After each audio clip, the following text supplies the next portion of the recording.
Hi everyone, welcome to my review of George Lucas's Star Wars Episode 1, The Phantom Menace from 1999.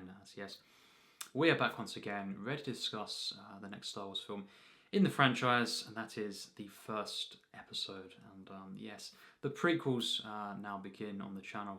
So yes, a spoiler warning first, before I forget, of course, if you haven't seen this film, I simply recommend seeing it first and then come back to this discussion, and we can go from there. We can talk about this film, and you can watch this without being, given spoilers if you've not seen this film before. So with all that said, let's dig into my fairly brief thoughts. I don't have a massive amount of things to say about this one, but we'll just express my opinion on this film and my history of this film, of course. My watching history and what I've got to say about this. And yes, of course, one of the biggest films really ever made. I wasn't obviously. I was free at the time this came out. I didn't see it at the cinema. And all that, I wasn't one of those people that were, a massive, for example, fan of the original, and then going to see this and kind of being hyped up. And a lot of people, obviously, were disappointed with this film and the prequels in general. But going to see this one after the originals, many people were disappointed with this. I wasn't, that. I was obviously, I've got a very different experience with this film. But yeah, let's just cut to that. Grew up being a massive fan of the originals, VHS, starting with the special edition, the gold set VHS for the free. But at roughly the same time, I did have access to this film, and then obviously gradually the rest of the prequels came out when I was still very young, and I remember seeing Revenge of the Sith shortly after that came out, on DVD, and actually responding quite well to it. But we'll just get straight to my opinions on this film and Attack of the Clones. At the time, I was never big on these ones. I found them to be boring, and there was a couple of sequences, especially in this one, which I'm still a fan of. The Darth Maul, of course, fight scene between him and Obi-Wan, and obviously Qui-Gon Jinn. That is for me a great sequence. It's not cut with the most, in between, the most kind of interesting scenes around that, but the actual, if you just kind of put that all together, that fight sequence, it is all stuff that I love, and I really do, I find it very epic, and of course the score there, Duel of the Fates, is legendary stuff. But yeah, that's a great sequence. I loved that as a kid, and the pod racing sequence, I did enjoy this, but other than that, I found myself very bored, of these films. And so yeah, it's been an interesting kind of ride over the years. Have been back to them a few times. Have watched them a few times. Never really kind of changed my mind fully on this film. I've tried my best over the years to kind of get more out of it. I haven't obviously seen as much as the originals, but they of course, as I say, instantly clicked with me, and I was obsessed with those films. But The Phantom Menace, being the prequel, of course, to the originals, set 32 years before the originals, in fact, and obviously during the time of the Galactic Republic, before the formation of the Empire. The potential for this trilogy, and kicking off with this one, was massive, and obviously George Lucas, the legendary George Lucas, returned to write and direct all three of these films, of course, and yeah, with a very different approach to the visuals. Obviously, very CGI heavy. Nothing wrong with that. I wouldn't. I'm not someone who dismiss CGI or the desire for a filmmaker, a team to try something different, and actually try to use CGI in a very unique way. Obviously, I'm not going to dismiss that entirely. It's all about how it's used, and how does it kind of enhance or potentially detract from an experience. How does it immerse or break the immersion of a world, I guess, when you've got actors inhabiting this world. That's one of the key things. I think this one falls short of. Revenge of the Sith is a big step up with how CGI is done and used, but I think one of the things I can probably explain now that was kind of boring to me and stopped me from being immersed was the visuals. Not necessarily as a kid, knowing what CGI really was and all this, and couldn't say why I wasn't immersed, but just my eyes there's loads of things going at me, and it's just kind of going over me. It's not something that I'm kind of watching a movement and watching kind of effects on the screen that's really having an effect on me psychologically. Just purely an exciting way. There's too much going on in this film, I think, and I think it's quite lifeless at times visually.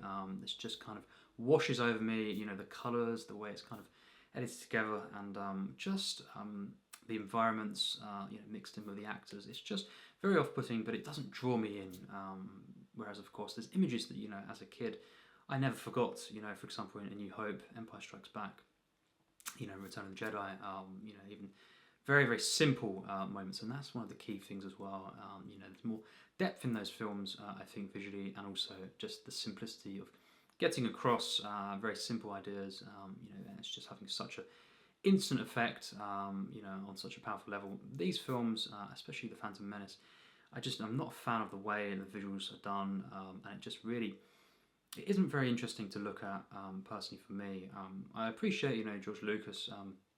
He had a whole vision here. Once again, he kind of, and this time even more so, fully, really having an idea here, and kind of writing and directing all three. Obviously, he did, write in some way, the original as well, all of them. Not kind of rambling on there. And he did, he wasn't credited as the director on obviously Empire and Return of the Jedi, but he was very much involved in this production and the way they were made. But this is obviously fully him, credited as written, directed. So the potential for this was massive. And of course, Darth Vader is a extremely popular character in cinema, and for me, potentially I don't know who is the greatest. There's certainly a handful of characters in cinema that I could say are the greatest. For example, single greatest character in film. Darth Vader could be it. And so again, the potential for this was massive. And obviously we go back to him as a kid, really. Anakin Skywalker, of course, played by Jake Lloyd in this film, and I do praise Jake Lloyd. I thought he was good in this film, and it was interesting to see different things, how he was kind of put into contact with, for example, Obi-Wan, and just because we have all this hinted at in the originals, and here we are actually exploring this in the films. So it's very interesting. I think some of the interactions are quite interesting between Anakin and obviously Obi-Wan, but especially with Qui-Gon Jinn, played by Liam Neeson. I think personally my favourite in this film is Liam Neeson, and I thought he was very good in this film, and just very peaceful, very kind of warm presence that he brings to this, and obviously, which we'll get to, the death of Qui-Gon is very, very sad, and actually it's a shame that this film personally for me is just not better overall, because it would have had even more of an impact. But I think in itself the death of Qui-Gon is done very well, and Ewan McGregor and Liam Neeson together in this film, it's very enjoyable at times, but I just think the writing, the way it's done, the actual narrative, it doesn't give me enough to actually fully get behind this, all of these different characters, this arc that's being set up in this film. It takes a while for me, in these prequels, in this trilogy, to actually get fully behind. I think that's the thing. This The Phantom Menace, this film, is not off to the best start. Personally for me, as the first in the trilogy, compared to which we don't need to, but A New Hope, instantly, it's just blown away. It's one of the greatest films ever made, and obviously instantly hooked, on the start of a trilogy, and looking forward to all the stuff that's going to come. But in this one, it's just so, for me, it's so lifeless. This one at times, it's such a real shame. I think the visuals, as I've said, there's too much CGI, and the way it's done as well is very, very, it's just not good to look at. It's very hard, on the eyes. I think as well, it's something that I find with the prequels, it's a bit too clean for me. At times, more dull than it should be, but also a bit too clean. A bit shiny at times, and it just kind of, it doesn't look right. It looks off. And the combination of of the practical obviously effects and the CGI. it doesn't really fully mesh, and you know, at times again it's just too clean, and also too dull other times as well. So very strange, basically, this one, especially the first one in the trilogy, in the visuals, and you know, I think you know, there's some good use of lighting, but generally, you know, the effects don't work for me. This as well is meant to be this kind of, in a sense, you know, this fun little start, you know, of Anakin as a kid, to kind of portray this childlike innocence, and then obviously as we go through the trilogy, it's about, you know, the loss of innocence and his obviously turning to the dark side. In this one, you know, as a you know, as a kind of a kids film, does it really fully work? No. Well, I can say for myself, I was bored as a kid. Not, you know, that speaks for everyone, you know, in the world. But you know, watching it, you know, growing up as well now, you know, older now, I do think as well, it's just, I can look at it and kind of say, yeah, that's what I was kind of thinking at, you know, kind of when I was younger, how perhaps I couldn't put my finger on it, but you know, that's why I wasn't, for example, you know, fully behind this. I can see, you know, different things now. It's just very, very flat. There isn't enough energy, you know, for something that's meant to be, you know, this fun start to this trilogy. There's not enough energy. There's not enough kind of, you know, fun and excitement, you know, for a Star Wars film. You know, let's just take a back seat as well now, you know, from the whole prequel, you know, kind of origin story. This is a Star Wars film, and also, you know, I do think, yes, we don't have to compare it, you know, to the originals and to, for example, The Empire Strikes Back. You know, it's not necessarily fair to do that, but it is a Star Wars film. You know, of course, it has it in its name, and I guess we, you know, as a Star Wars film, you know, it just doesn't do anything for me, you know, in comparison to what it should. You know, I actually think overall this film falls short of being, you know, an okay film, and it doesn't actually, it's a bit under par for me. It's not, you know, I don't think it's a bad film.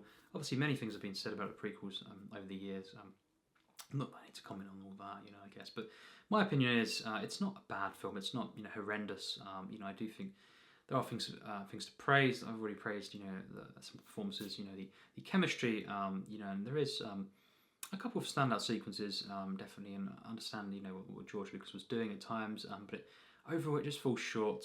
So it's not, you know, an awful film for me. It's just not a good film, and not one that I do overall like. So obviously it does start off showing, as yes, Obi-Wan and Qui-Gon Jinn.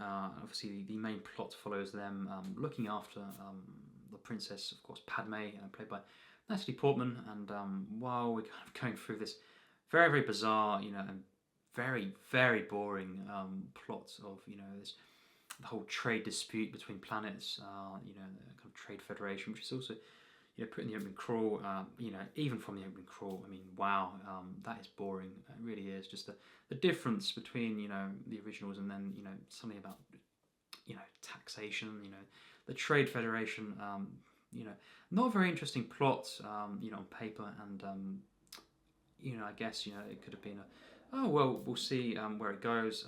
Is it done in an interesting way? And it's certainly not for me. It's just even more boring than, you know, you could kind of imagine, I guess. And we're kind of going through at times sequences that are quite dark. Okay, that's fine.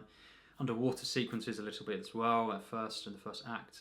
And then, of course, you know, in the desert, on, you know, Anakin's hometown, you know, his home planet of Tatooine, and yeah, you know, it kind of, it's a bit more vibrant there, but it's still, there's something missing, I think, from this, and the whole adventure feel it has. It's just, it feels like we're kind of going through the motions, going through different sequences to try and, you know, do that and do this and kind of get that set up, kind of thing, and you know, have this meeting take place, and at times, as I say, you know, Jake Lloyd, Liam Neeson, for example, you know, the chemistry is definitely there, and they do elevate, you know, certain scenes. It's just very charming at times. Some of these interactions, and you know, seeing you know, how Anakin, you know, is kind of treated, and then I guess, you know, Qui-Gon and Obi-Wan, they do kind of you know, bring him out of this, and it's also at the same time exploring destiny, and obviously Anakin being, you know, this character who is extremely strong with the Force, so you know, kind of there is this mystery that's attempted to be kind of explored, obviously, in this film. It doesn't always feel like it's there. It's just, it's hinted at, and it's never fully explored or felt in a kind of a truly mythic way that I think Anakin, should have been. Obviously, he is just a kid here, so in that sense, it's not going to all be felt. But even when we go through to the next films, I never really felt this is the same character at all, and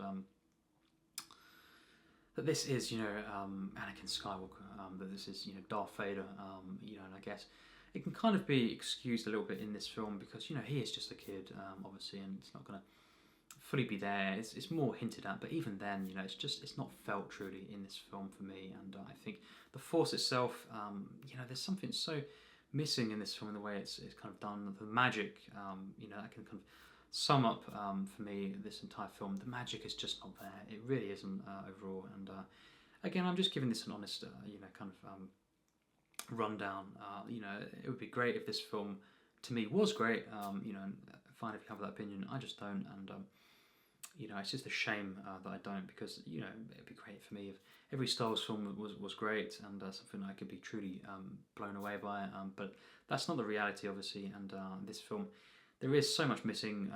The magic, the actual spirit of this film is just not there. And obviously, we have going into kind of the middle of the film, we have so much more plot-heavy stuff here as well. The whole, just many different dialogue sequences in this film.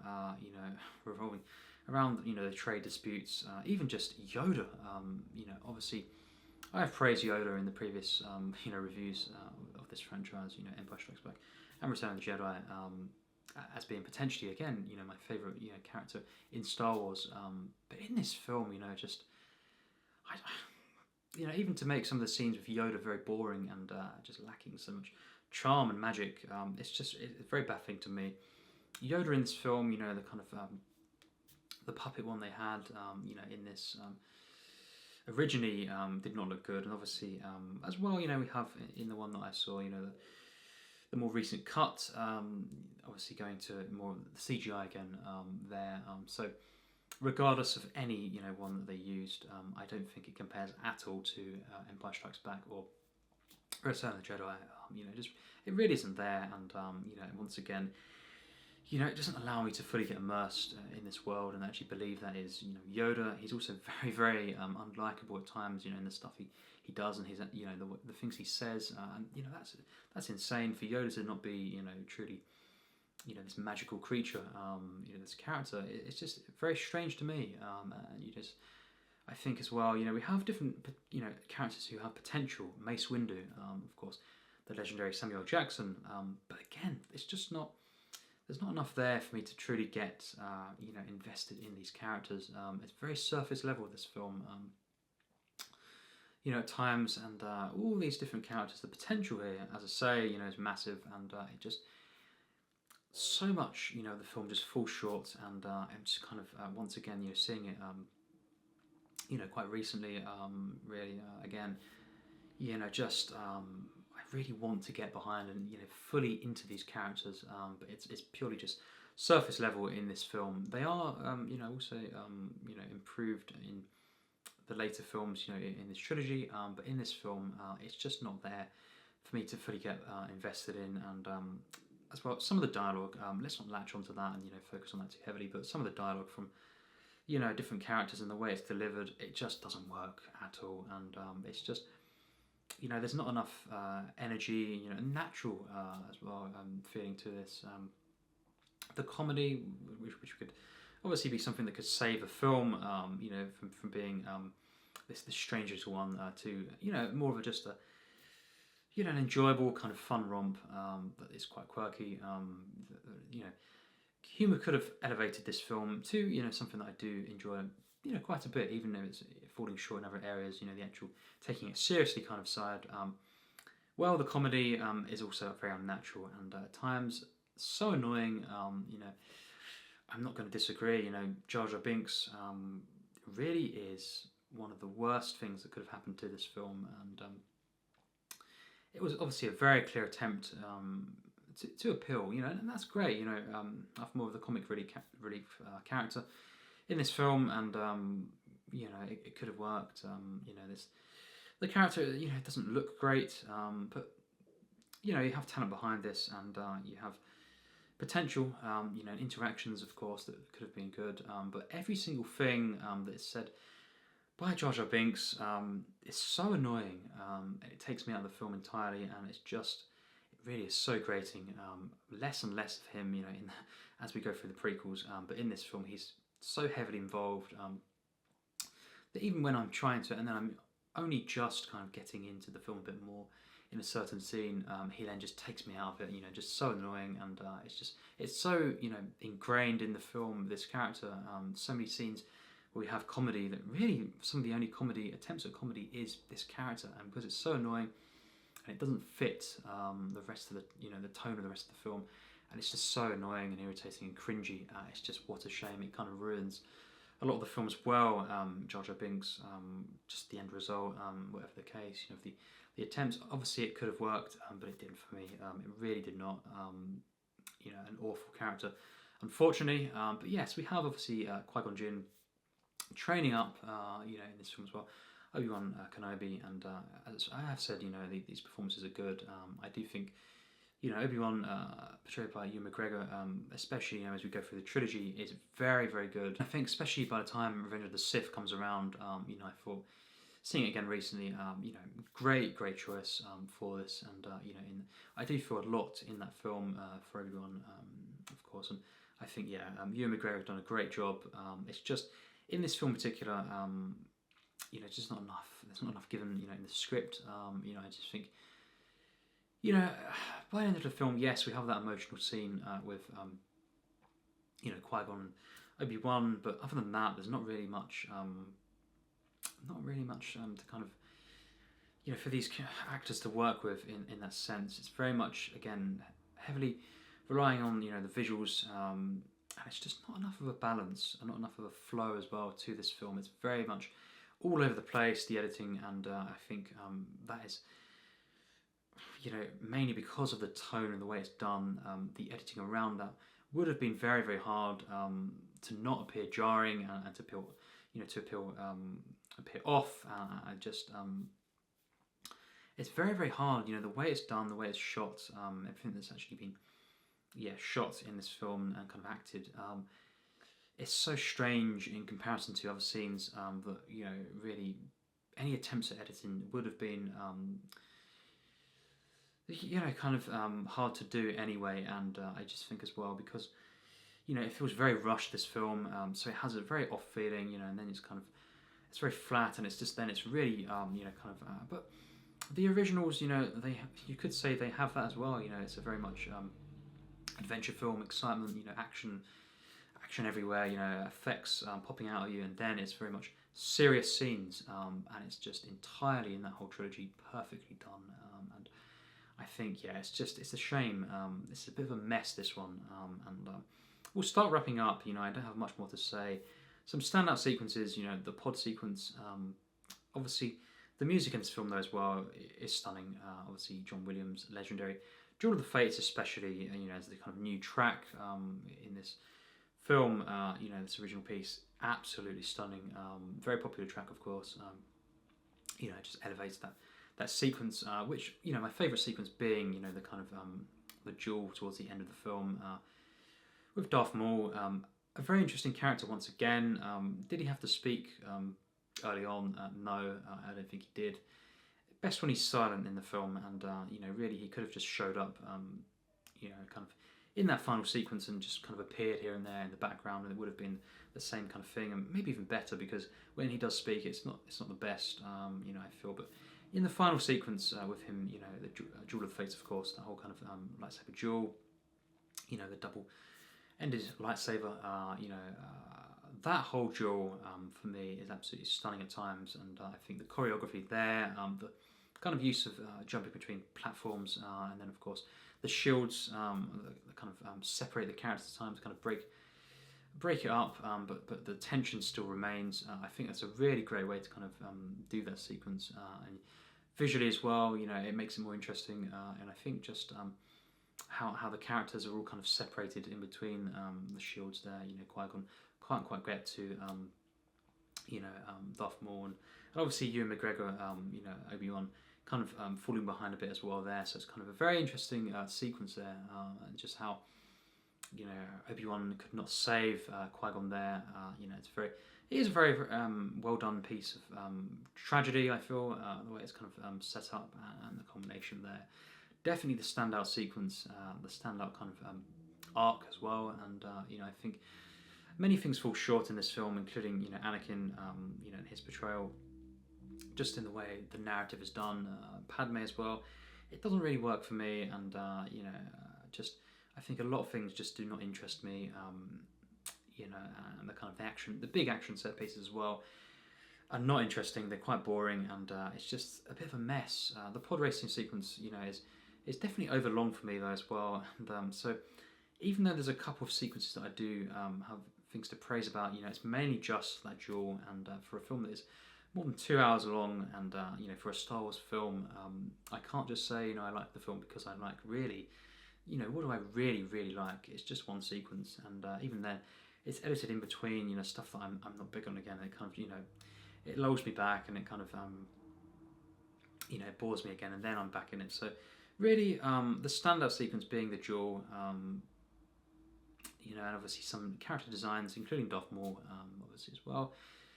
Really, other than that, a couple of moments, and you know, nice, charming moments, you know, kind of human moments, you know, kind of nice to see moments. Really, this film is just very disappointing. I've never fully got behind it. I guess, you know, I like it more than I did as a kid, but you know, it really is. The Phantom Menace for me overall is mediocre.